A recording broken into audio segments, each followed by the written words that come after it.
तेनालीराम की कहानियां मटके में मुंह।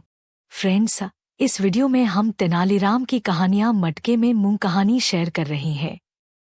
एक बार महाराज कृष्णदेव राय तेनालीराम से क्रोधित हो गए। उन्होंने उसे कभी मुंह न दिखाने का आदेश दिया। फिर तेनालीराम ने क्या किया, जानने के लिए सुनिए पूरी कहानी। एक बार की बात है।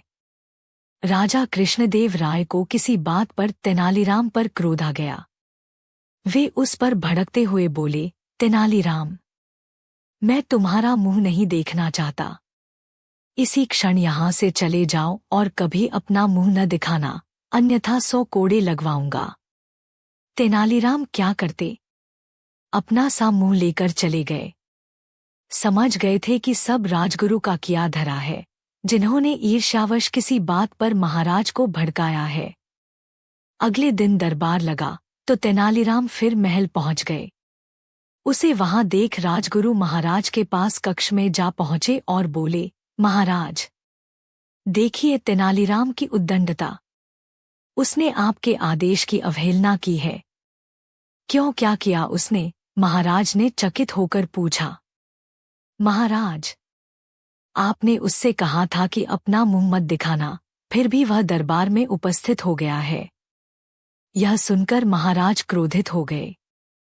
उन्होंने सोच लिया कि तेनालीराम को इस उद्दंडता के दंड स्वरूप कोड़े लगवाएंगे।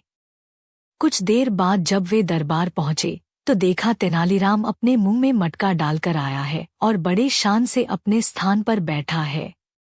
वे क्रोध में चिल्लाते हुए बोले, तेनालीराम, 100 कोड़े के दंड के लिए तैयार हो जाओ। तुमने हमारे आदेश की अवहेलना की है। तेनालीराम हाथ जोड़कर अपने स्थान पर खड़ा हो गया और बोला, किस आदेश की महाराज? हमने कहा था तुमसे कि अपना मुंह न दिखाना, फिर भी तुम हमारे सामने चले आए। आपके सामने आया हूं महाराज, किंतु मैंने अपना मुंह आपको नहीं दिखाया। क्या मेरा मुंह आपको दिख रहा है? कहीं मटका फूटा हुआ तो नहीं? कहकर तेनालीराम अपने मुंह पर ढके हुए मटके को छूकर देखने लगा। उसकी इस हरकत पर महाराज कृष्णदेव राय को हंसी आ गई और वे बोले, तेनालीराम, तुम्हारी बुद्धिमानी का कोई तोड़ नहीं। अब ऐसे में तुमसे कैसे कोई क्रोधित रह सकता है? ये मटका मुंह से निकाल लो और अपना स्थान ग्रहण करो। फ्रेंड्स, आपको मटके में मुंह तेनालीराम की कहानी कैसी लगी? आप अपने कमेंट्स के द्वारा हमें अवश्य बताएं। कहानी पसंद आने पर लाइक और शेयर करें। ऐसी ही और कहानी सुनने के लिए हमें सब्सक्राइब कर लें। धन्यवाद।